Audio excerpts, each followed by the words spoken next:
Assalamualaikum warahmatullahi wabarakatuh. Selamat datang kembali di channel kami. Oke sahabat semuanya, kita akan membahas nih anak perempuan ini namanya Kumaila. Kita simak di channelnya ya. Di channelnya ini Forbidden Question.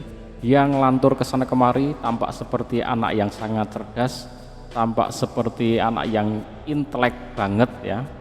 Tapi ternyata sangat ngelantur. Jadi ini nanti orang akan terpecah ya. Jelas dia akan memecah pikiran orang-orang. Ada yang sependapat, ada yang tidak sependapat ya. Ada yang mungkin cuek-cuek saja. Tapi kita simak sebelum ke sana tentang siapa Kumaila supaya kita nggak bingung. Kalau nanti ada Kumaila ini ngoceh apapun, kita sudah punya dasar. Ada yang sudah research kemudian menyimpulkan oh si Kumaila itu seperti ini tuh anaknya. Oke, kita simak. Ini dari konten sebelumnya ya. Kita simak closing dari channel ini ya. Dari yang saya simak ini closingnya sama seperti yang saya review lah ya. Ungkap berbagai kontradiksi-kontradiksi yang ada di agama Kristen. Jadi, kalau sekarang ada yang nanya sama aku, apa yang ada di pikiran aku saat nama Kumaila disebut?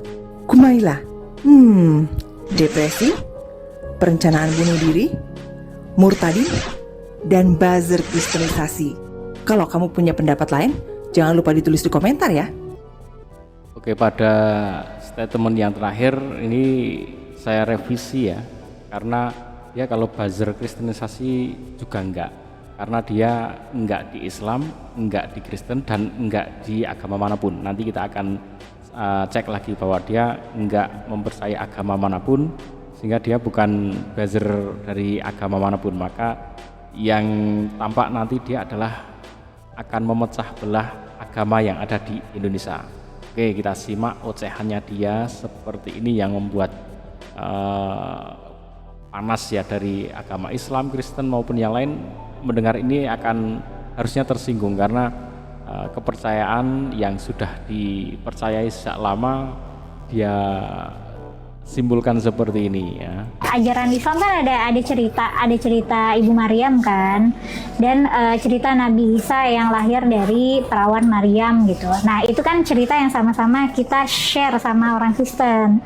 Nah jadi aku penasaran dengan asumsi bahwa tidak mungkin perempuan bisa hamil tanpa dibuahi, aku jadi penasaran nih siapa yang menghamili Ibu Maria. Dan aku cek cerita di Quran. Dan baru, oh ya menariknya cerita Ibu Maryam tuh cuma ada di Perjanjian Baru, nggak ada di Perjanjian Lama.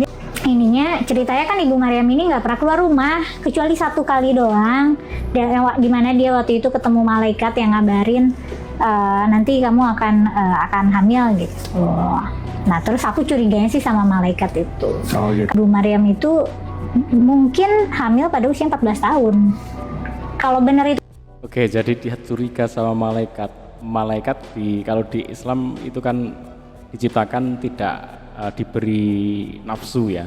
Jadi dia ya diperintahkan untuk menyampaikan wahyu, ya udah sampaikan aja wahyu. Menyampaikan apa ya sudah. Itu saja yang dilakukan, tidak pernah melakukan yang lain, tidak improve, tidak ingin apa-apa selain apa yang sudah ditentukan. Nah ini mencurigai yang menghamili Bunda Maria ini ya kalau di Kristen itu malaikat. Nah ini benar-benar bertolak belakang dari yang dipercaya umat Kristen ya. Di kepercayaan Islam apalagi sudah semakin jauh lagi. Ini anak ini bahaya sekali ya.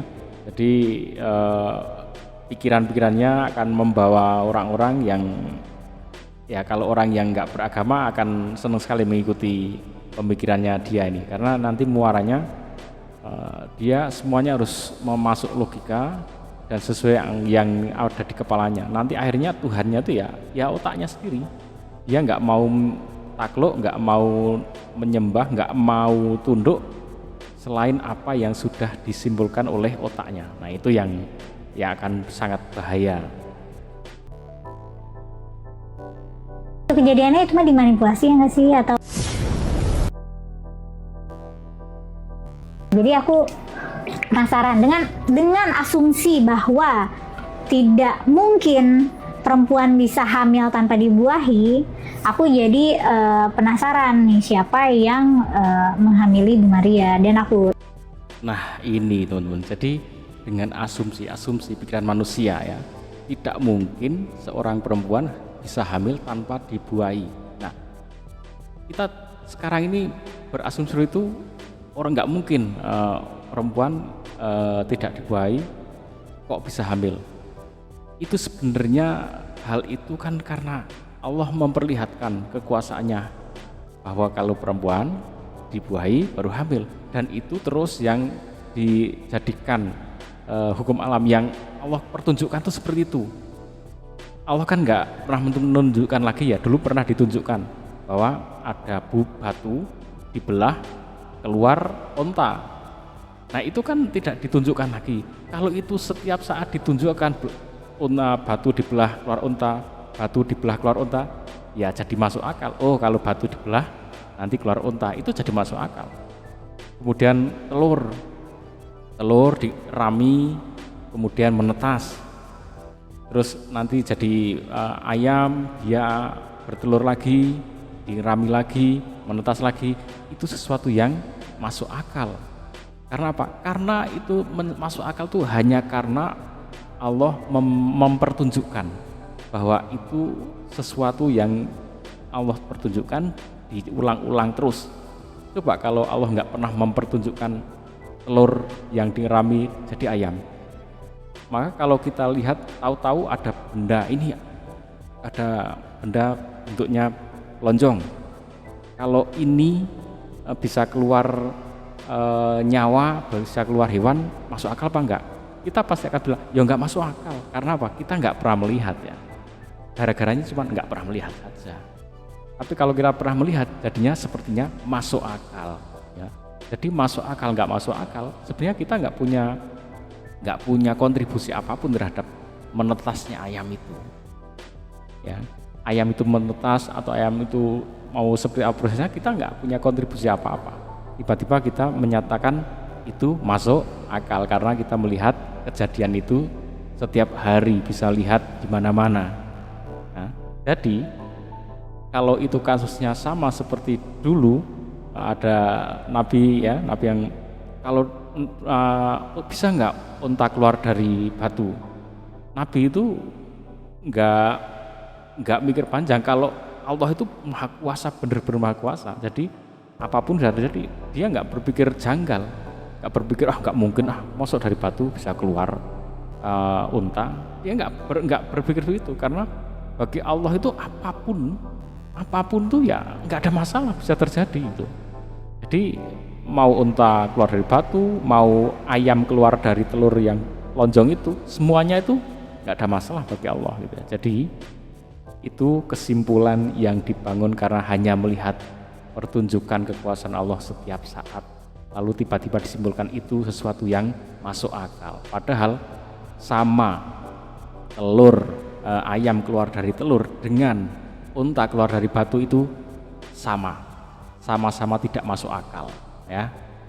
Gara-gara tiap hari nonton aja tiba-tiba dibilang masuk akal. Oke, semoga bermanfaat teman-teman, membuka cakrawala dan menjaga tauhid kita ya. Yang di Kristen ya, kalian juga berpikir kalau ada yang mau berkata seperti ini nggak sesuai dengan kepercayaan kalian juga bisa mengcounter balik ya. Ini biar nggak asal-asalan ngomong yang bukan bidangnya. Coba dia bukan agama Kristen ngomong Kristen ya, kalian yang Kristen harusnya nggak terima kan, dia nggak ngerti ngomong. Nah kalau kalian Kristen ngomong Kristen, oh memang ngomong apa yang kalian percayai. Atau kalian mau mempelajari Islam ya silahkan pelajari saja. Orang Islam mau pelajari Islam ya nggak masalah, pelajari saja, tapi bukan ngomong yang nggak bidangnya. Oke, assalamualaikum warahmatullahi wabarakatuh.